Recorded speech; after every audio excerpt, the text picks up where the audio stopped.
جمعے کے روز شمالی وزیرستان میں پاک فوج کی سیکیورٹی چیک پوسٹ پر دہشت گردوں کے حملے کے بعد پاکستان نے آج جوابی کارروائی کی ہے اور افغانستان میں موجود ٹی ٹی پی کے ٹھکانوں کو نشانہ بنایا ہے۔ آج دفتر خارجہ نے اپنے بیان میں بتایا کہ پاکستان نے افغانستان میں موجود دہشت گردوں کے خلاف خفیہ اطلاعات پر آپریشن کیا، جس میں کالعدم ٹی ٹی پی اور حافظ گل بہادر کے ٹھکانوں کو نشانہ بنایا گیا۔ آج کی کارروائی کا ہدف حافظ گل بہادر گروپ سے تعلق رکھنے والے دہشت گرد تھے جو کالعدم ٹی ٹی پی کے ساتھ مل کر پاکستان میں دہشت گرد حملے کر رہے تھے، جن میں سینکڑوں شہری اور قانون نافذ کرنے والے اہلکاروں کی شہادتیں ہوئی۔ افغان حکومت کے ترجمان ذبیح اللہ مجاہد نے اس سے پہلے ایک بیان میں کہا تھا کہ پاکستانی طیاروں نے رات کو تقریباً 3 بجے افغان سرزمین پر فضائی حملہ کیا، جس میں 8 افراد ہلاک ہوئے۔ افغان حکومت کے ترجمان نے کہا کہ امارات اسلامیہ ان حملوں کو شدید مذمت کرتی ہے اور انہیں غیر سنجیدہ اقدام اور افغانستان کی سالمیت کی خلاف ورزی قرار دیتی ہے۔ جمعے کے روز 6 دہشت گردوں کے گروہ نے شمالی وزیرستان کے علاقے میر علی میں سیکیورٹی چیک پوسٹ پر حملہ کیا تھا۔ ISPR کے مطابق سیکیورٹی فورسز نے دراندازی کی کوشش ناکام بنائی تو دہشت گردوں نے بارود سے بھری گاڑی چوکی سے جا ٹکرائی۔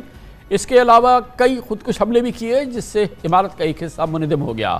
دہشت گردوں کے مقابلے میں لیفٹیننٹ کرنل سید کاشف علی شاہ اور کیپٹن محمد احمد بدر سمیت 7 جوان شہید ہوئے، تاہم جوابی کارروائی میں تمام دہشت گرد مارے گئے۔ حملے کی ذمہ داری حافظ گل بہادر گروپ نے قبول کی۔ دوسری جانب سیکیورٹی فورسز نے میر علی میں چیک پوسٹ پر حملے کے ماسٹر مائنڈ کو 48 گھنٹوں کے اندر جہنم واصل کر دیا۔ ISPR کے مطابق شمالی وزیرستان میں سیکیورٹی فورسز کے آپریشن کے دوران کمانڈر سمیت 8 دہشت گرد مارے گئے۔ افغانستان میں طالبان حکومت کے قیام کے بعد سے پاکستان میں دہشت گرد حملوں میں تیزی دیکھی جا رہی ہے۔ Centre for research and security studies کی رپورٹ کے مطابق سال 2023 کے دوران پاکستان میں دہشت گردی کی کارروائیوں میں گزشتہ 10 برسوں کے مقابلے میں تقریباً 56% اضافہ ہوا ہے۔ گزشتہ سال 586 دہشت گرد حملوں میں مجموعی طور پہ 1524 ہلاکتیں ہو چکی ہیں۔ سب سے زیادہ پرتشدد واقعات KP اور بلوچستان میں پیش آئے، جہاں 84% حملے اور 90% سے زائد ہلاکتیں ہوئی ہیں۔ ایک اور تھنک ٹینک رپورٹ کے مطابق ملک میں 2014 کے بعد 2023 میں خودکش حملوں میں تشویشناک اضافہ دیکھا گیا۔ گزشتہ برس کل 29 خودکش حملے رپورٹ ہوئے، جن میں 329 جانیں ضائع ہوئیں۔ گزشتہ 2 برسوں سے پاکستان مسلسل افغان عبوری حکومت کو افغانستان میں دہشت گرد تنظیموں کی موجودگی پر اپنے تحفظات سے آگاہ کرتا رہا اور زور دیتا رہا کہ وہ افغان سرزمین کا پاکستان کے خلاف استعمال روکے، لیکن کوئی نتیجہ نہیں مل سکا اور اس کے حوالے سے آج پھر پاکستان نے ایک فیصلہ کن جوابی کارروائی کی ہے افغانستان کے اندر۔ اب ہم آج کے دوسرے موضوع پر آئیں گے، جس کا تعلق پاکستان کی معیشت سے ہے۔ انتہائی اہم موضوع اور خوشائند بات یہ ہے کہ شہباز حکومت میں معیشت بحالی کے سفر کا آغاز ہوا ہے۔ پاکستان اور IMF ساتھ ساتھ چل رہے ہیں۔ اس وقت پاکستان اور IMF کے درمیان سٹینڈ بائی ایگریمنٹ کے تحت $1.1 ارب کی آخری قسط سے متعلق مذاکرات جاری ہیں۔ وزارت خزانہ کے مطابق پاکستان تمام اہم شرائط پوری کر چکا ہے۔ موجودہ پروگرام کے تحت IMF نے کوئی نئی شرط بھی نہیں رکھی ہے اور امید ہے کہ پاکستان کو $1.10 کروڑ کی قسط جلد مل جائے گی۔ دوسری جانب آج بھی اسٹیٹ بینک نے شرح سود 22% پہ برقرار رکھنے کا فیصلہ کیا، جو پچھلے 9 ماہ سے 22% کی سطح پر منجمد ہے۔ بجلی اور گیس کی قیمتوں کے ساتھ شرح سود تاریخ کی بلند ترین سطح پر ہے اور اس سے کاروباری لاگت آسمان کو چھو رہی ہے، جس نے کاروباری سرگرمیوں کو بری طرح متاثر کیا ہے اور اب پاکستان کو ایسے گر کی تلاش ہے جس سے IMF کا اعتماد بھی برقرار رہے اور پاکستان کی معیشت کا پہیہ بھی اب کچھ تیزی سے گھومے۔ IMF اور پاکستان کے درمیان مذاکرات آج اختتام پذیر ہونا تھے، مگر اب یہ کل بھی جاری رہیں گے۔ کل IMF کے ساتھ مذاکرات میں نئے قرض پروگرام پر بھی بات چیت ہوگی۔ اطلاعات کے مطابق مذاکرات کے دوران IMF ٹیم نے پاکستان کی معیشت میں اصلاحات سے متعلق تحفظات کا اظہار کیا ہے، جو پاکستان کے لیے اگلے طویل مدتی پروگرام میں سخت شرائط کی شکل میں سامنے آ سکتی ہیں۔ شہباز حکومت کے IMF کے ساتھ 5 برس پر محیط $7 ارب کے پروگرام کے لیے مذاکرات اگلے مہینے ہوں گے۔ اس پروگرام کی منظوری سے قبل IMF کو پاکستان کو ٹیکس ریٹ میں کم از کم 2 گنا اضافہ چاہیے، جس کے لیے زراعت، real estate, retail, wholesaler sector tax rate میں لانا انتہائی ناگزیر ہے۔ وزیر خزانہ محمد اورنگزیب تجربہ کار ٹیم تشکیل دے رہے ہیں، جس کی پہلی ترجیح ٹیکس نظام ڈیجیٹائز کر کے انسانی عمل و دخل کو کم کرنا ہے۔ وزیر خزانہ پرعزم ہیں اور ان کا کہنا ہے کہ اب تقریروں کا نہیں، عمل درآمد کا وقت ہے۔ کل سفر ہے، IMF ساتھ ہے اور IMF اور حکومت پاکستان مل کے پاکستان کی معاشی بحالی کے سفر کو کتنی کامیابی سے آگے بڑھا سکتے ہیں اور اس میں پاکستان کی معاشی ترقی کے لیے اس پہیے کو کیا تیز چلانا ممکن ہے۔ ان اہم سوالوں کے جوابات ڈھونڈیں گے، اور اس کے لیے آج ہم نے دو پاکستان کی بہت ہی مقتدر شخصیات کو دعوت دی ہے۔ علیحدہ بات کریں گے، سیاست کا بھی تجربہ رکھتے ہیں، معیشت کا بھی تجربہ رکھتے ہیں، معتدل ذہن کے سیاستدان ہیں۔ ہمارے ساتھ جناب اسد عمر ہمارے ساتھ ہوں گے، اور ان کے بعد ہم بات کریں گے جناب شاہد خاقان عباسی سے۔ دونوں سیاستدان پاکستان میں بہت عمدہ شہرت کے معتدل سیاستدان ہیں، جن سے ہم پاکستان کے آئندہ سفر کے بارے میں علیحدہ بات کریں گے۔ سب سے پہلے اسد عمر صاحب ہمارے ساتھ ہیں۔ بہت بہت شکریہ اسد عمر صاحب۔ یہ فرمائیے گا کہ اب اس میں تو کوئی دو رائے نہیں ہے کہ ہمیں IMF کا سہارا چاہیے، IMF کے ساتھ آگے بڑھنا ہے۔ 5 سالہ پروگرام اور $7 ارب کا پروگرام ہم چاہتے ہیں کہ ہم IMF کے ساتھ حاصل کریں۔ ایکسٹینڈڈ فنڈ فیسلٹی یہ حکومت حاصل کرنا چاہتی ہے۔ یہی مناسب راستہ ہے فی الحال پاکستان کو آگے بڑھنے کے لیے، اور معاشی استحکام کا اگر سفر شروع کرنا ہے تو اسی انداز سے ہمیں ابتدا کرنی ہوگی۔ کوئی جیسے آپ نے کہا نا کامران بھائی، ابھی تو کوئی چوائس ہی کوئی نہیں ہے۔ آپ کے ریزرو جو ہیں وہ $8 ارب سے بھی کم ہیں، اور جتنے آپ کے دوست ممالک ہیں بائیلیٹرل جو پیسے دیتے رہے ہیں، وہ بھی بڑے واضح طور پہ یہ کہہ چکے ہیں کہ اب آپ نے اپنی معیشت کو درست کرنا ہے، بنیادیں اس کی درست کرنی ہے، اور IMF کے پروگرام میں جائے بغیر کوئی راستہ نہیں ہے۔ لیکن IMF کا پروگرام جو ہے اس پہ ہم آگے ذرا تفصیل میں بات کر لیں گے۔ وہ ضرور ہے، لیکن صرف IMF پروگرام کرنے سے اگر آپ چاہیں گے کہ معیشت جو ہے وہ بہتری کی طرف چلے جائے اور آئندہ ہمیں IMF سے چھٹکارا ہو سکے، تو وہ ممکن نہیں ہوگا۔ تو کچھ کام IMF پروگرام کے تحت کرنے ہوں گے، اور کچھ اس کے علاوہ بھی کام ہمیں کرنے کی ضرورت ہے۔ اچھا، ایک تاثر یہ ہے اسد بھائی کہ جب آپ IMF پروگرام میں ہوتے ہیں تو بقیہ جو خد و قحال ہیں، جو بقیہ معیشت کے امور ہیں، وہ پھر IMF اس کا تعین کرتا ہے، اور اس میں آپ کے پاس سپیس کم ہوتی ہے، آپ کے پاس روم کم ہوتا ہے، اور آپ کو ایک عام تصور یہ ہے کہ ڈاٹڈ لائنز پہ کام کرنا ہوتا ہے۔ بہت کم آپ کے پاس آزادی ہوتی ہے کہ آپ علیحدہ فیصلے کر سکیں۔ IMF پروگرام میں رہتے ہوئے جو آپ فرما رہے ہیں وہ ممکن ہوگا؟ جی کامران بھائی، دیکھیں IMF کے کچھ بنیادی اصول ہیں، کچھ اہم اہداف ہوتے ہیں ایک IMF پروگرام کے، اور وہ آپ نے ہر صورت میں پورے کرنے ہیں۔ مثلا ان کا کوئی بھی پروگرام جو ہوگا اس کے اندر آپ نے FBR کے جو ریونیوز ہیں محاصل جو ہیں، ان کا ایک ہدف ضرور ہوگا، اور وہ آپ نے حاصل کرنا ہے۔ تو اگر آپ ان کے پاس یہ جا کے کہیں گے کہ نہیں جی میرے خیال میں تو اس وقت اگر ٹیکس کم کر دیا جائے تو یہ معیشت کے لیے بہت اچھا ہوگا، تو یہ آپ کے لیے ممکن نہیں ہوگا IMF پروگرام میں رہتے ہوئے۔ لیکن آپ نے اپنے معیشت کے اندر جو ایکسپورٹ کے انجن ہے اس کو مضبوط کرنا ہے، اور آپ پاکستان کے نوجوانوں کو انفارمیشن ٹیکنالوجی کی سکلز فراہم کرنا چاہتے ہیں، ان کو فنی طور پر وہ مہارت دلانا چاہتے ہیں جس سے وہ دنیا کی سب سے تیزی سے بڑھتی ہوئی معیشت کے حصے کے اندر اس میں شرکت کر سکے، تو IMF کا کوئی پروگرام آپ کو اس سے نہیں روکتا۔ میں ایک چیز کی مثال دے کے بتا رہا ہوں، تو بالکل بہت سے ایسی چیزیں ہوتی ہیں جہاں آپ کے پاس روم نہیں رہتا۔ آپ اگر انڈسٹری کو سبسیڈائز کرنا چاہتے ہیں تو IMF پروگرام کے اندر وہ اگر ناممکن نہیں تو بہت مشکل ضرور ہوگا، لیکن بہت سے ایسے کام ہیں جو اہم ہیں، ضروری ہیں، اور جس کے بغیر آپ کی معیشت لانگ ٹرم گروتھ پہ نہیں جا سکتی، اس کی آپ کے پاس فریڈم بھی ہوتی ہے۔ تو سب اس میں ایک چیز بھی اہم ہے نا کہ جو IMF کا پروگرام ہوتا ہے، اگر مجموعی طور پہ دیکھیں تو وہ احاطہ کرتا ہے ہماری بیماری کے اسباب اور ان بیماریوں کی ڈائیگنوسس جو ہماری معاشی بیماریاں ہیں۔ تو اس میں کوئی یہ نہیں ہے کہ وہ کوئی اچھوت ہے اس پروگرام کے قریب جانا، مجموعی طور پہ وہ کافی احاطہ کر لیتا ہے۔ مثال کے طور پہ اگر وہ کہتا ہے کہ یہ NFC کے آپ کے جو معاملات ہیں یہ اس طریقے سے نہیں چل سکتے، اس کو آپ کو ری وزٹ کرنا ہوگا۔ اگر وہ کہتے ہیں کہ آپ کو محاصل بڑھانے ہیں، FBR کو ڈیجیٹائز کرنا ہے، کرپشن سے پاک کرنا ہے، اور اپنے ریونیوز بڑھانے ہیں، تو وہ مناسب عمل ہے۔ اگر وہ کہتے ہیں کہ سبسڈی کی آپ کی معیشت پہ گنجائش نہیں ہے تو وہ مناسب عمل ہے۔ تو اگر ہم پوری یعنی کہ دل جمعی سے اگر IMF پروگرام پہ عمل کر بھی لیں تو وہ بھی تو ہمارے لیے ایک بہترین راستہ ہے، یا اس میں بھی کچھ کمزوریاں رہتی ہیں؟ اگر کامران صاحب میں انگریزی کا آپ کو جملہ استعمال کروں نا، وہ کہتے ہیں انگریزی میں necessary but not sufficient condition, یعنی ضروری تو ہے، کیونکہ IMF کا پروگرام کا ذرا سا اگر ہم ایک سٹیپ پیچھے ہٹ کے دیکھیں کہ مقصد ہے کیا، آپ IMF کے پاس کیوں جاتے ہیں؟ آپ IMF کے پاس کوئی بھی ملک اس وقت جاتا ہے اور IMF کی بات آپ وہ IMF آپ کی بات سنتا ہے, آپ کو ایک پروگرام میں پیسے دینے کے لیے تیار ہوتا ہے. جب یہ نظر آتا ہے کہ IMF پروگرام میں جائے بغیر آپ اپنی بیرونی ادائیگیاں نہیں کر سکتی, یہ ہے بنیادی ایک ایکسٹرنل کرائسس سے بچانے کے لیے. اس کے لیے میکرو اکنامک سٹیبلٹی ایک مجموعی طور پہ معیشت کے اندر استحکام ضروری ہوتا ہے, اور وہی IMF پروگرام کا ہدف ہے. لیکن اگر ہم یہ چاہتے ہیں کہ پاکستان کے اندر زراعت بہتر ہو جائے, تو صرف IMF پروگرام کے اندر جو چیزیں لکھی ہوں گی, آپ پچھلا کوئی بھی پروگرام اٹھا کے دیکھ لیں تو اس میں آپ کو کوئی بھی ایسی چیز نہیں نظر آئے گی جس سے پاکستان کی معیشت کی پروڈکٹیوٹی جو ہے وہ بہتر ہو جائے. اس پروگرام کے اندر کہیں پہ بھی یہ نہیں لکھا ہوگا کہ پاکستان جو ہے وہ کیا اقدام کرے گا جس سے پاکستان کی صنعتیں جو ہیں وہ ویلیو ایڈڈ کرو میں اوپر جائیں اور پاکستان ذرا ایسی چیزوں کے اندر ایکسپورٹس کے اندر کمپیٹیٹو ہو سکے جس کے اندر اس وقت نہیں ہے.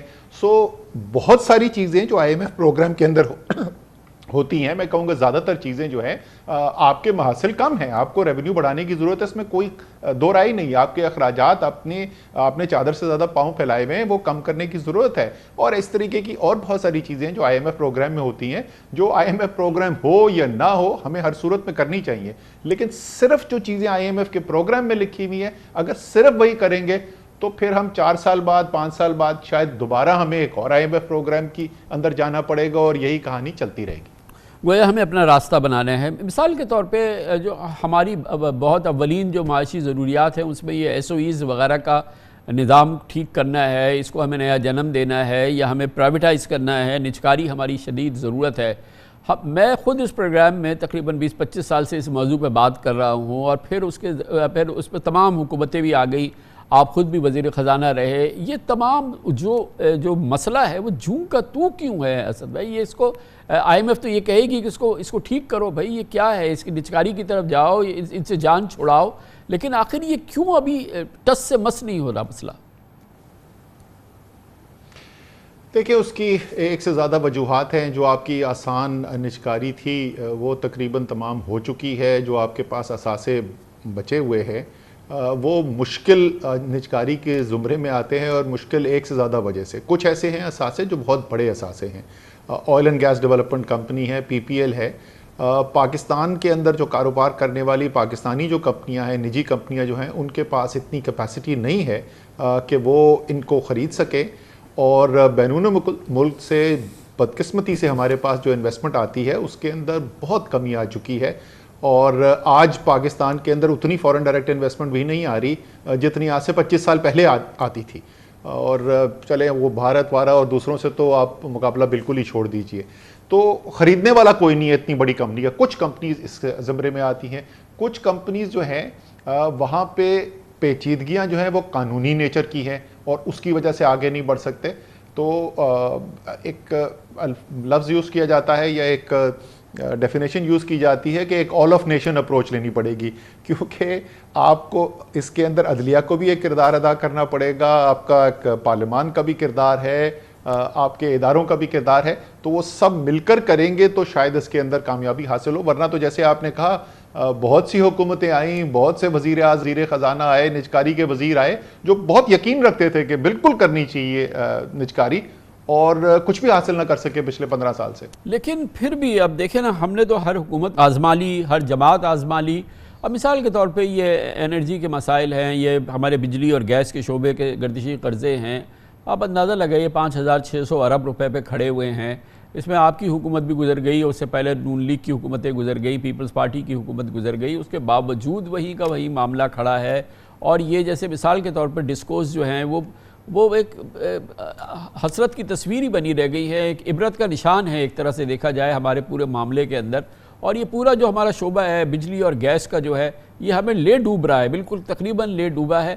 مگر اس کا پھر بھی کہیں پہ بھی یہ نہیں ہے کہ ہم کہیں کہیں کہ ذرا سی بھی بہتری کے آثار نظر آئے. تو کیا وجہ ہے کہ کیوں ہم اس کے قریب نہیں پہنچ پا رہے کسی حل کے؟ اچھا, یہ بالکل آپ نے درست کہا کہ انرجی ایک ایسا شعبہ ہے جو پوری پاکستان کی معیشت کو اس وقت لے بیٹھا ہے, گیس بھی اور الیکٹریسٹی بھی, بجلی کا بھی جو ہے. لیکن اگر آپ اس کا تجزیہ کریں گے تو اس میں پرائیویٹائزیشن ایک اس کا عنصر ضرور ہے, لیکن ایک چھوٹا عنصر ہے اس کو مسائل کو حل کرنے کے لیے. اس کا جو پرائمری جو ہمارا مسئلہ ہے، بنیادی مسئلہ جو ہمارے انرجی کے شعبے کا ہے، گیس سائڈ پہ بھی، بجلی کی سائڈ پہ بھی، وہ جو حکومتوں کا بیوروکریسی کا کنٹرول ہے، ریگولیٹری کنٹرول بالکل جکڑا ہوا ہے. اور اس کی مثال میں آپ کو دیتا ہوں. آپ اور میں دونوں اس وقت کراچی میں ہیں.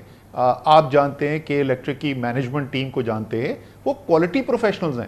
یہ ادارہ پرائیویٹائز ہوئے 20 سال سے زیادہ گزر چکا ہے اور بہت اچھی پروفیشنل ٹیم اس کو چلا رہی ہے.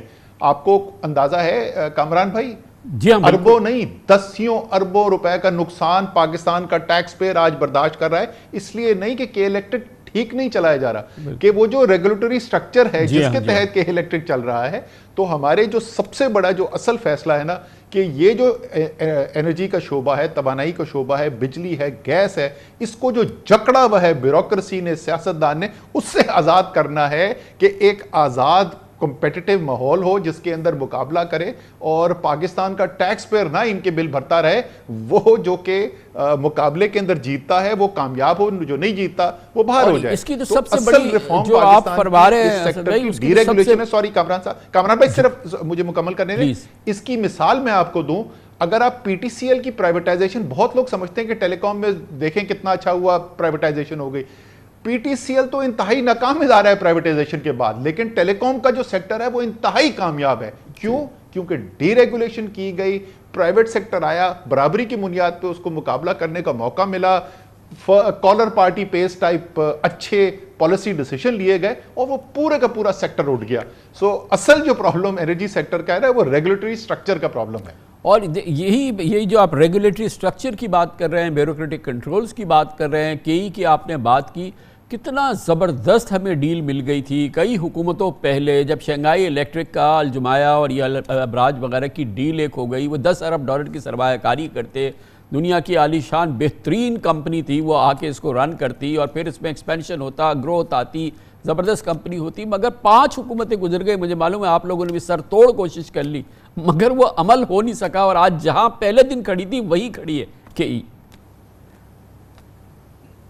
بالکل. آپ نے وہ جو میں پہلے آپ سے بات کر رہا تھا نا، کی اگر آپ ٹرانزیکشن، وہ شنگھائی الیکٹرک کی جو ڈیل ہے، وہ ایک نیشنل سیکیورٹی لیٹر ایشو ہونا تھا جس کے اوپر یہ پھنسی ہوئی ہے. تو وہ نیشنل سیکیورٹی لیٹر ایسا نہیں ہے کہ کوئی GHQ نے ایشو کرنا تھا، وہ منسٹری نے ایشو کرنا ہے.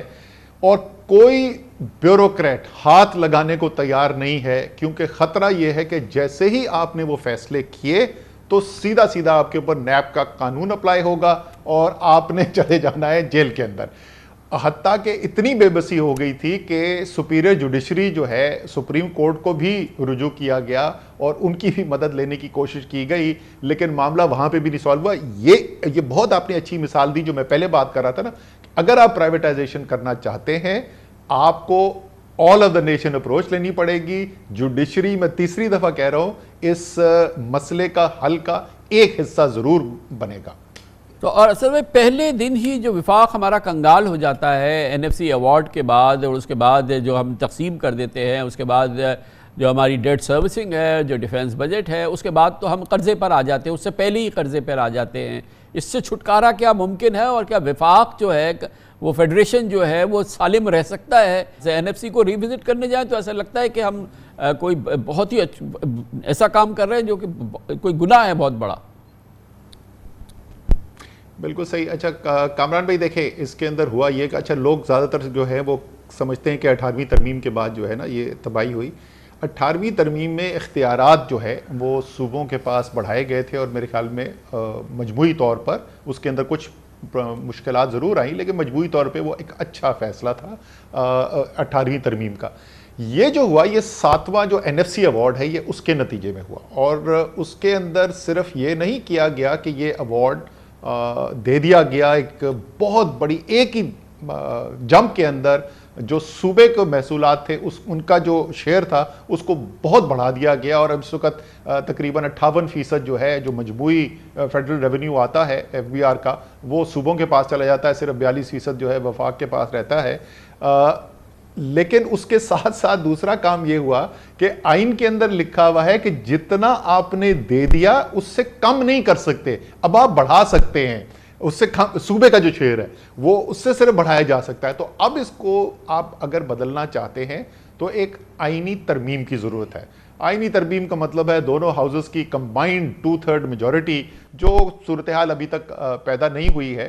بہت بہت شکریہ جناب اسد عمر ہمارے ساتھ موجود تھے. بہت ہی ایک سیر حاصل تبصرہ کر رہے تھے موجودہ معاشی صورتحال اور اس لمحے پہ جس وقت پاکستان ایک نیا سفر شروع کر رہا ہے معاشی بحالی کا, اور اس کے لیے IMF کا ہمیں تعاون درکار ہے اور اس کے ساتھ آگے بڑھنا ہے. اس پر مزید بات کرتے ہیں اور اسی موضوع پر ہم مزید رائے حاصل کرتے ہیں, ایک تجربے کی رائے, اور بہت بڑا تجربہ ہے جناب شاہد خاقان عباسی کا, سابق وزیر اعظم بھی ہے, پاکستان کے توانائی کے معاملات بہت اچھی طرح سے سمجھتے ہیں. ہمارے ساتھ ہوں گے چھوٹے سے وقفے کے بعد.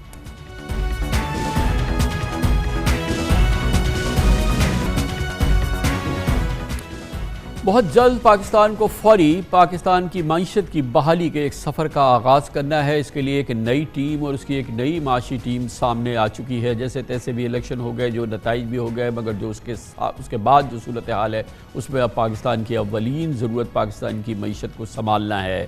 اس کے لیے پاکستان کو بہر صورت IMF کی ضرورت ہے. IMF پروگرام پاکستان کی بہت شدید ضرورت ہے, بلکہ پورے آئندہ 5 سال کے لیے ہمیں ایک طویل مدتی پروگرام چاہیے جس کے لیے مذاکرات کا آغاز ہونے جا رہا ہے. گویا پاکستان آئندہ 5 سال بھی IMF کی چھتری تلے اپنے سفر کو آگے بڑھائے گا, اور یہ سفر IMF بھی چلتا رہے اور یہ سفر بھی چلتا رہے, اور اس دوران پاکستان میں گروتھ کی, معاشی تیزی کی, بحالی کی ایک باقاعدہ مستحکم صورتحال نظر آئے. اس کے لیے ہمیں کیا کچھ کرنا چاہیے, اسی موضوع پر ہماری بات جاری ہے. اور اب ہمیں جوائن کر رہے ہیں سابق وزیر اعظم محترم شاہد خاقان عباسی. بہت طویل ان کا تجربہ ہے, نہ صرف یہ کہ سیاست کا بلکہ پاکستان کی معاشی امور کا بھی. بہت بہت شکریہ شاہد بھائی, آپ نے ہمیں جوائن کیا ہے. یہ فرمائیے گا کہ اب اس پہ سیاست پہ جائے بغیر بہرحال اب ہمیں پاکستان کو سہارا دینا ہے, اس کو آگے بڑھانا ہے. IMF کے بغیر تو ہم آگے نہیں بڑھ سکتے, لیکن IMF کے ساتھ ساتھ وہ راستہ تجویز کیجئے جس کے ذریعے کہ ہم ایک جانب معاشی استحکام حاصل کریں اور پھر ہم معاشی ترقی کا یا معاشی تیزی کا کوئی سفر شروع کر سکیں. جو ہماری حدود اور قیود ہیں IMF کے تحت وہ تو ہوں گی, اور ایکسٹینڈڈ پروگرام بھی اگر ہو جائے تو اب ہمیں اس کو آگے بڑھانے کے لیے کیا کچھ کرنا چاہیے. کامران بھائی, سب سے جو ضروری بات ہے کہ سیاسی استحکام کے بغیر معاشی استحکام نہیں ہوگا. ہمیں اس بات کا اعتراف کرنا چاہیے. یہ دو چیزیں علیحدہ نہیں ہوتی. معاشی ترقی سیاسی استحکام کے بغیر نہیں ہوگی. ہمیں اپنے ملک کے عوام کو یہ بتانا چاہیے کہ IMF پروگرام ہے کیا. IMF کے پاس ہم جاتے ہیں, ہمارے پاس نہیں آتا. یہ ایک والنٹری ایکٹ ہے. یہ ہم اپنی مرضی کے ساتھ یہ فیصلہ کرتے ہیں کہ ہم IMF کے پاس جائیں گے, جس کو لینڈر آف لاسٹ ریزورٹ کہا جاتا ہے کہ جب کہیں سے آپ کو پیسہ نہ مل رہا ہو, کوئی بھی آپ پہ اعتماد نہ کرے, تو IMF آپ پہ اعتماد کرتا ہے, آپ کو کچھ رقم دیتا ہے کہ آپ کے معاملات سٹیبلائز ہو سکیں, اور ان کے آنے سے دوسرے جو لوگ آپ کو قرضہ دیتے ہیں یا مزید مالی امداد کرتے ہیں وہ بھی یہ وہاں سے کمفرٹ لیتے ہیں کہ ان کو بھی اعتماد ملتا ہے کہ جناب یہ ملک ایک ذمہ دار ملک بن گیا ہے. تو بات ساری ذمہ داری کی ہے. ہم نے اپنی معیشت کو چلانے میں ذمہ داری کا ثبوت نہیں دیا. اس کی وجہ سے ہماری بے پناہ مالی مشکلات پیدا ہو گئی ہیں. اب جو IMF پروگرام نیا آیا ہے, میرا خیال ہے کہ سب سے زیادہ ضرورت آج اس بات کی ہے کہ ملک کی عوام کو ساتھ ساتھ یہ ضرور بتایا جائے کہ IMF کیا کہہ رہا ہے, ہمارا کیا موقف ہے, اور آخر میں جو فیصلہ ہوتا ہے وہ فیصلہ ہے کیا. یہاں پر ہر قسم کے شک اور شبے رہتے ہیں IMF کے بارے میں کہ یہ کوئی ایجنڈا ہے پاکستان کو تباہ کرنے کا, یہ کوئی ایجنڈا ہے ہماری معیشت کو ختم کرنے کا, ہمیں دباؤ میں رکھنے کا. ان باتوں سے ہمیں نکلنا پڑے گا. ہم 70 سال سے یہی باتیں سن رہے ہیں کہ فلانا ایجنڈا آ گیا ہے, فلانا IMF آ گیا ہے. آج ہمیں بنیادی بات یہ ہے کہ دنیا یہ کہتی ہے کہ آپ ایک ذمہ دار ملک نہیں ہیں, آپ اپنے وسائل سے زیادہ خرچ کرتے ہیں, اپنی آمدن سے زیادہ اخراجات ہیں آپ کے, اور آپ کوئی مزید ایسا قدم نہیں لے رہے کہ اپنی معیشت کو درست کر سکیں. تو ہم آپ کو فارمولہ دیں گے. بدقسمتی سے IMF کا فارمولہ وہی ہوتا ہے پوری دنیا کے لیے. وہ یہ نہیں دیکھتے کہ اس ملک کے مخصوص حالات کیا ہیں. مثلا میں آپ کو ایک, اور اس پر یہی بات آپ نے نیگوشیٹ کرنی ہوتی ہے IMF سے. یہ فرمائیے گا کہ NFC ایوارڈ تو ہم نے تقسیم کیا ہے, اس کو جنم ہم نے دیا ہے, اور اس NFC ایوارڈ کے نتیجے میں اگر وفاق پہلے دن ہی کنگال ہو جاتا ہے اور جو ٹوٹل ریونیوز ہے اس کا 56% چلا جاتا ہے صوبوں کو, باقی چلا جاتا ہے قرض کی ادائیگی کو, پھر تھوڑا بہت بچتا ہے ڈیفنس پہ چلا جاتا ہے, اور پھر قرض لے کے وفاق کام شروع کرتا ہے. اس میں تو کوئی IMF کا لینا دینا نہیں ہے، لیکن کیا پاکستان اکنامکلی سروائیو کر سکتا ہے اور پاکستان کی فیڈریشن اور خاص طور پہ وفاق سروائیو کر سکتا ہے NFC کی موجودہ حیت میں؟ چلیں NFC ایوارڈ کو دیکھ لیتے ہیں. ہم نہیں کیا نا کہ باہر سے پریشر نہیں تھا کہ NFC ایوارڈ کو کیا رکھا جائے. یہ ایک پولیٹیکل فیصلہ تھا، اور جس عرصے میں یہ سارا NFC ایوارڈ کا معاملہ ہوا اس وقت ایک مارشاء اللہ حکومت بھی تھی، اس کے بعد پولیٹیکل گورنمنٹس بھی آئیں، ہائبرڈ گورنمنٹس بھی آئیں، سب نے اس کو مینٹین رکھا ہے. NFC ایوارڈ کو پروٹیکشن مل گیا 18ویں ترمیم میں، جس سطح پر وہ تھا اس سے آپ اس کو زیادہ کم نہیں کر سکتے. اب مسئلہ یہ ہے کہ اگر اس کو آپ کم کر دیتے ہیں، پیسے وفاق اپنے پاس رکھ لیتا ہے، صوبے کو پیسے کم جاتے ہیں، تو پھر صوبے کیا کریں گے؟ صوبے بھی قرضہ لیں گے. بات تو قرضے کی ہے، بات تو اخراجات کو کم کرنے کی ہے اور آمدن بڑھانے کی ہے. چاہے وہ پیسے وفاق رکھ لے اور وہ قرضہ کم لے اور آپ کے صوبے قرضہ لینا شروع کر دیں، یا وفاق پیسے کم رکھے اور قرضہ زیادہ لے اور صوبے قرضہ نہ لیں. چوائسز یہ ہیں آپ کے پاس. آپ جو اصل حقیقت ہے اس کی طرف تو آپ گئے ہی نہیں کہ آپ نے نہ اخراجات کم کرنے کی کوشش کی، جو آپ کے نقصانات ہو رہے ہیں آپ کو پاور سیکٹر میں، دیگر جو ادارے ہیں PIA ہے، ریلویز ہے، اسٹیل مل تھی، ان کو آپ نے درست نہیں کیا. تو آپ نے وہ مشکل فیصلے نہیں کیے جو آپ کو کرنے چاہیے تھے. آپ نے ٹیکس بیس کو بڑھایا نہیں، آپ نے ہمیشہ انڈائریکٹ ٹیکسیشن کو بڑھاتے رہے، ڈائریکٹ ٹیکسیشن پہ آئی نہیں. تو یہ بنیادی فیصلے ہیں. ہم نے اس کا ایک آسان ذمہ دار ڈھونڈ لیا، اس کا NFC ایوارڈ. اچھا، بڑی عمدہ بات کی آپ نے کہ آپ نے بڑی عمدہ بات کی کہ بہرحال اخراجات تو ہونے ہیں. اب اگر ہم صوبوں کو نہیں دیں گے تو صوبے قرضے لیں گے، اور صوبے قرضے لیں گے تو پھر دوسرا مسئلہ وہاں کھڑا ہو جائے گا. لیکن یہ فرمائیے گا کہ بنیادی چیز یہ ہے کہ ہمارا tax to GDP ratio miserable ہے، دنیا کی کم ترین جگہوں پر ہے، 9% کے قریب ہوگا. اس کو 15-16% کرنے میں مکمل ناکامی کی وجہ بتائیے. یعنی کہ پاکستان میں ٹیکس نیٹ کیوں جتنا ہونا چاہیے، کم از کم ہونا چاہیے، وہ نہیں ہے؟ کیوں ہم ایک نیا نظام جنم دے چکے ہیں نان ٹیکس فائلرز کا؟ یہ تمام چیزیں جو ہیں، اور FBR جو نام ہے یہ تو ایک خوف کا، بلیک میلنگ کا نشان اور اس کی علامت ہو گئی ہے. تو یہ جو ہمارا ٹیکس کے نظام کی اصلاحات ہیں یہ نہیں کر سکی نا کوئی بھی حکومت. حد المقدور جو صحیح ہونا چاہیے تھا وہ نہیں ہو سکا. اس کی کیا وجہ ہے؟ جی نہیں ہو سکا نا. دیکھیں میں یہ کہہ رہا ہوں کیونکہ سیاسی استحکام نہیں تھا. ہم نے ہمیشہ سیاست میں مداخلت کی، الیکشن چوری ہوئے، غیر نمائندہ حکومتیں بناتے رہے، کبھی ہائبرڈ نظام بنا دیا، کبھی کچھ اور بنا لیا. ہم یہ کرسیوں کے بدر بانٹ کرتے رہے. تو اس میں تو ملک کو استحکام نہیں ملے گا. نمائندہ حکومت نہیں آئے گی، سیاست کے اندر وہ صلاحیت نہیں آئے گی جو معاملات کو حل کر سکے. تو اس لیے آپ نے آج بنیادی فیصلے کرنے ہیں. میری صرف گزارش یہ ہے کہ کیا وہ بنیادی فیصلے آپ ایک مستحکم سیاسی حکومت، ایک مستحکم سیاسی نظام کے بغیر کر سکیں گے؟ میرا نہیں خیال کہ آپ یہ کر سکتے ہیں. تو آپ نے سب سے پہلے تو ملک کو سیاسی استحکام دینا ہے.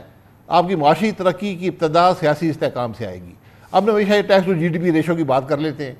آپ اگر GDP بڑھا لیں، ریشو کم بھی ہو، آپ کے پاس رقم تو زیادہ آ جائے گی. تو آپ نے GDP بڑھانی ہے. صحیح. تو میں بنیادی جو معیشت کے اصول ہیں ہم اس سے بھی انحراف کر رہے ہیں. آپ یہ دیکھ لیں، میں آپ کو حقیقت سے کہتا ہوں، میرے پاس کوئی اس کا ثبوت نہیں ہے کہ میں آپ کو امپیریکل کو ثبوت پیش کر دوں، لیکن آپ کسی بھی معیشت کے ایکسپرٹ سے پوچھیں، آپ کو یہی بتائے گا کہ ہماری انفارمل اکانومی جو ہے وہی ملک کو سسٹین کر رہی ہے. جو ہماری ایکچوئل GDP آپ کو نظر آتی ہے، ہماری جو اصل GDP ہے انفارمل اکانومی سمیت، وہ سے بہت بڑی ہے، ورنہ ہمارا ملک چل ہی نہ پاتا. ورنہ آپ کے ملک کے حالات اتنے بگڑ چکے ہوتے کہ آج لوگ سڑکوں پر ہوتے. تو ہماری ایک بہت بڑی انفارمل اکانومی ہے. آپ نے اس کو فارمل نیٹ میں لانا ہے. یہ آپ کے سب سے بڑا چیلنج ہے. سر ایک اور چیز بہت اہم ہے جو پاکستان کی معیشت کو لے ڈوب رہی ہے، اس میں آپ کا بڑا ٹھوس اور وسیع تجربہ ہے، وہ یہ کہ ہمارا جو گیس اور بجلی کی شعبہ ہے اس کی تباہ کاری اور اس کی وجہ سے جو گردشی قرضے 5700 ارب، اور اس میں آپ نے بھی سر توڑ کوشش کر لی، متعدد بار کر کے دیکھ لی، دوسری حکومتیں آئیں انہوں نے اپنے تئیں کر کے دیکھ لی، جو کچھ بھی ہوا ہر سیاسی جماعت کی آ گئی. یہ قضیہ خراب سے خراب تر ہوتا گیا. اس کا کوئی حل نہیں ہے ہمارے پاس. دیکھیں اگر آپ کو سمجھ نہیں ہوگی تو حل نہیں کر پائیں گے. ہمارے اندر صلاحیت کی اتنی کمی ہے اور ہم حقیقت سے ہمیشہ آنکھیں بند کر کے رکھتے ہیں. یہ ایک بڑی واضح حقیقت ہے کہ گیس کا نظام، بجلی کا نظام یہ ڈالرز میں چلتا ہے، یہ روپے میں نہیں چلتا. آپ جو گیس خریدتے ہیں، جو بجلی بناتے ہیں، یہ ڈالرز میں خریدتے ہیں۔ جب روپیہ کمزور ہوگا، ڈالر مضبوط ہوگا، تو روپے کے اندر اس کی گیس کی قیمت اور بجلی کی قیمت بڑھ جائے گی۔ ان چیلنجز کو آپ نے کیسے، ہم نے نہ بجلی کی قیمت ہم بڑھاتے رہے، جیسے ہی وقت آتا ہے آپ کو اس نظام کے اندر جو بھی نظام ہے اس کے مطابق ہی آپ کو قیمت گیس اور بجلی کی بڑھانی پڑتی ہے۔ یہاں پر نہ عمران خان صاحب نے یہ فیصلے کیے، نہ جو 16 مہینے حکومت آئی اس نے یہ فیصلے کیے، اور نتیجہ یہ ہوا کہ وہ معاملہ بھی بگڑتا گیا، آپ کو بالآخر وہ ریٹ بڑھانے بھی پڑے کیونکہ اور کوئی چوائس نہیں رہی تھی، اور آپ کے تمام ادارے بھی تباہ ہو گئے۔ تو ہم جب یہ فیصلے کرنے سے گھبراتے ہیں، فیصلے نہیں کرتے، بر وقت نہیں کرتے، تو اس سے خرابی مزید انتہا کو پہنچ جاتی ہے، اور ہم اسی انتہا پہ پہنچ گئے۔ آج ہماری ہر کمپنی جو ملک کی ہے وہ بینکرپٹ ہے، اس کے پاس پیسے نہیں ہیں، سرکولر ڈیٹ جو ہے وہ بڑھتا جا رہا ہے، اس کا کوئی حل ہم ڈھونڈتے نہیں ہیں۔ اس کا حل پرائیویٹائزنگ کا کوئی ہے نہیں، آپ کو بجلی کی کمپنیاں پرائیویٹائز کرنی پڑیں گی، اس کی ایک شارٹ ٹرم میں قیمت ادا کرنی پڑے گی، اور پھر جا کر معاملہ درست ہوگا۔ آپ کے پاس کے الیکٹرک کا اگزامپل موجود ہے۔ آج کے الیکٹرک ملک کے گردشی قرضے میں حصہ نہیں ڈالتا، لیکن باقی تمام جو آپ کے ڈسکوز ہیں جو بجلی سپلائی کرتے ہیں وہ بے پناہ کوئی رقم، کوئی 300 ارب کہتا ہے، کوئی 500 ارب کہتا ہے، پتہ نہیں رقم ہے کیا، لیکن بہت بڑی رقم، سب سے بڑا چیلنج آج آپ کے جو بجلی کی ڈسٹریبیوشن کمپنیز ہیں وہ ہیں، اور اسی طرح دیگر ادارے بھی ہیں۔ تو جب ہمارے اندر فیصلہ کرنے کی صلاحیت نہیں ہوگی، ملک کو چلانے کی صلاحیت نہیں ہوگی، سیاسی عدم استحکام ہوگا، پھر یہ سب چیزیں پیچھے رہ جاتی ہیں۔ بس صاحب یہ فرمائیے گا کہ یہ جو ہمارا ایف بی آر ہے، جس کا جو کہ ظاہر ہے کہ بری طرح سے فیل ہو گیا ہے، آپ نے فرمایا ایک پہلو یہ ہے کہ جی ڈی پی بڑھ جائے تو tax to G D P بڑھ جائے گا، لیکن جو کہ ایک بڑے بڑے نیٹ ہیں جس کا کہ آپ نے کہا، آپ نے عرض کیا کہ یہ جو ہمارا انفارمل سیکٹر ہے وہ بہت بڑا سیکٹر ہے، شاید فارمل سیکٹر سے بڑا ہے، اور اس کو اگر ہم ٹیکس نیٹ میں لے آئیں تو یقیناً پاکستان کا بہت بڑا مسئلہ حل ہو جائے گا۔ نہ لانے کی کیا وجہ ہے؟ اور اب ظاہر ہے کہ کوششیں ہو رہی ہیں ایف بی آر کو تقسیم کر دیں ہم کسٹمز میں اور آئی آر ایس کے اندر، اور پھر بہرحال مختلف سوچیں ہو رہی ہیں جس میں ایک ڈیجیٹائزیشن ایک بڑی کرٹیکل سوچ ہے جو کہ چل رہی ہے۔ کیسے ممکن ہے کہ ہم حاصل کر سکیں یہ اپنے ٹیکس نیٹ کو ہم بڑھا سکیں اور انفارمل سیکٹر کے ایک بڑے حصے کو فارمل کر سکیں؟ آپ کو ٹیکنالوجی استعمال کرنی پڑے گی، ہمارے پاس ٹیکنالوجی موجود ہے، ہمارے پاس یہ سب نظام موجود ہے، ہم اس کو استعمال نہیں کرتے۔ ہم نے ٹیکس کا نظام جب کورسو ہو جائے، جب اس کے ریٹس اتنے زیادہ ہوں کہ وہ ملک میں کرپشن کو بڑھائیں، تو پھر آپ کو ایسے اقدامات کرنے چاہیے کہ یہ چیزیں ختم ہوں۔ تو ہم نہ ٹیکنالوجی استعمال کرتے ہیں، ہم ٹیکس ریٹس کو بڑھاتے ہیں، اور ہمارا تمام جو نظام ہے ایف بی آر کا وہ ایک کوارشن پہ ہے۔ آپ ذرا یہ پتہ کر لیں کہ ایک ایف بی آر کا جو بھی اس ڈویژن یا جو بھی ان کا ادارہ ہے اس کا جو ہیڈ ہے وہ کتنے نوٹسز جاری کرتا ہے، کتنے ارب یا خرب کے نوٹس جاری کرتا ہے، اور کلیکشن کتنی ہوتی ہے۔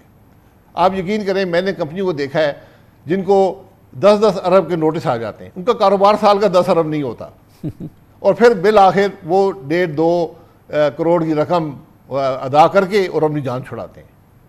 تو یہ نظام نہیں چلنے والا، یہ بالکل ناکام ہو گیا۔ آپ کو مکمل طور پہ اس نظام کو اوور ہال کرنا پڑے گا، ٹیکنالوجی کو استعمال کرنا پڑے گا، یہ جو کورسو میجرز ہیں ان کو ختم کرنا پڑے گا، اور طریقے سے جو پوری دنیا استعمال کرتی ہے آپ نے ٹیکس کو کلیکٹ کرنا ہے۔ اور سب سے زیادہ آپ کو انڈیویجول ٹیکس پیئرز ہیں، چاہے آپ کو اس سے کلیکشن ہو یا نہ ہو، ایک شہری کی بنیادی ذمہ داری ہے کہ وہ ٹیکس ادا کرے۔ 122 ملین ہمارے ملک کے اندر شناختی کارڈ ہیں، 122 ملین ووٹر ہے، شاید اس سے بھی تھوڑا زیادہ ہے، لیکن ٹیکس ادا کرنے والے 1 ملین بھی نہیں ہیں۔ یہیں سے آپ کو پتہ چل جاتا ہے کہ ملک میں ہو کیا رہا ہے۔ آپ یہ پتہ کر لیں کہ ملک میں عمرے میں جانے والے کتنے لوگ ہیں، ملک میں ہوائی بیرون ملک جانے والے کتنے لوگ ہیں۔ تو اگر وہ سارے ٹیکس ادا نہیں کر رہے اور پھر بھی یہ اخراجات کر رہے ہیں تو پھر وہ پیسہ آیا کہاں سے؟ تو آپ کو اس ملک کے لوگوں کو بھی ذمہ دار شہری بنانا پڑے گا۔ اس کا نظام موجود ہے آپ کے پاس، لیکن ہم امپلیمنٹ نہیں کرتے۔ ہم نے آج جو تنخواہ دار طبقہ ہے اس پہ 32% تک اس پہ آپ نے ٹیکس لگا دیا۔ آپ بھی یقیناً 32% ادا کرتے ہوں گے۔ کیا 32% ادا کرنا مناسب بات ہے؟ آپ 32% اس لیے ادا کر رہے ہیں کہ باقی ہمارے جو بھائی ہیں یا میرے طرح کے لوگ ہیں ہم ٹیکس نہیں ادا کرتے۔ تو کامران خان صاحب کو ٹیکس ادا کرنا پڑتا ہے. یہ چیزیں ختم کرنی پڑے گی. بڑی نوازش. بہت بہت شکریہ محترم شاہد خاقان عباسی سابق وزیر اعظم ہمارے ساتھ تھے. اس کے ساتھ ہی ہمارے آج کے پروگرام کا اختتام ہوتا ہے. کل آپ سے پھر ملاقات ہوگی انشاءاللہ. کل تک کے لیے کامران خان کو اجازت. اللہ حافظ و ناصر.